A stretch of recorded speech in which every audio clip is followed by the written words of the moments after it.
अच्छा जी, अभी एक चीज़ जो बड़ी परेशान कर रही है, आपको पता है बढ़ती महंगाई का चर्चा हो ही रहा है, होता रहेगा, क्योंकि लोगों के लिए रोज़मर्रा के मामलात चलाना बहुत मुश्किल हो गया है। अब और एक महंगाई का तूफान ऐसा लग रहा है सर पर खड़ा हुआ है। डॉलर 170 पे पहुंच गया है। इमेजिन, मतलब क्या हो रहा है। डॉलर 170 के करीब ऑलमोस्ट पहुंच गया है। तहरीक इंसाफ की हुकूमत के दौरान रुपए की कदर 35% गिर चुकी है। डॉलर महंगा होने से कोई एक नहीं बल्कि हर तबका मुतासर हो रहा है और मुल्की कर्जों में जो इजाफा हो रहा है वो तो खरबों में है ना, रोजाना की बुनियाद पर।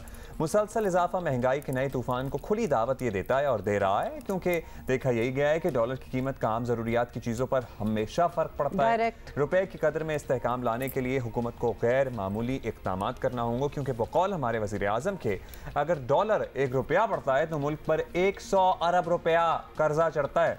तो यानी फिर एनीवे क्या कहा जा सकता है।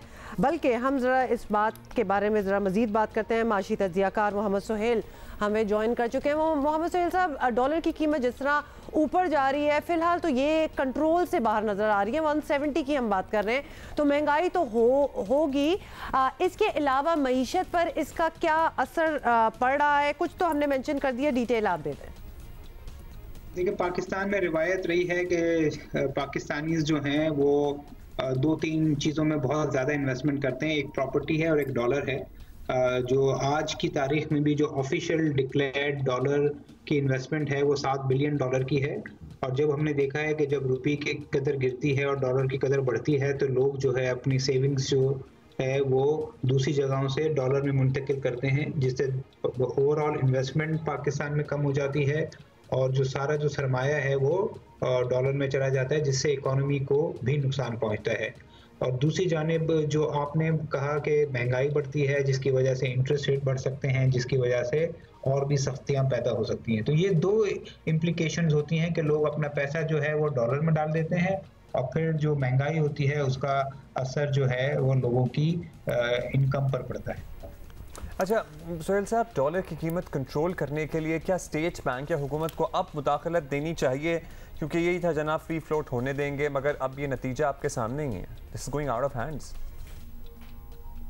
देखिए, स्टेट बैंक तो कुछ हद तक मुदाखलत कर रहा है कि वो इंपोर्ट को कंट्रोल करने के लिए रुपए को गिरने दे रहा है, मार्केट फोर्सेस से अभी चल रहा है, जिसकी वजह से हो सकता है कि उसकी वजह से कुछ इंपोर्ट्स में कमी आए आगे आने वाले महीनों में, मगर कुछ और भी इकदाम उनको करने पड़ेंगे जिसमें इंटरेस्ट रेट का बढ़ाना भी शामिल हो सकता है। दूसरी जानिब हुकूमत को, जो मिनिस्ट्री को भी बहुत सारी चीज़ें करनी पड़ेंगी। जो उन्होंने प्रो ग्रोथ बजट दिया था, बहुत सारी ड्यूटीज़, इंपोर्ट ड्यूटीज़ कम की गई थी, ख़ास तौर पे गाड़ियों की तरफ से वहाँ पे FED और दूसरी ड्यूटीज़ में कमी बेशी की गई थी।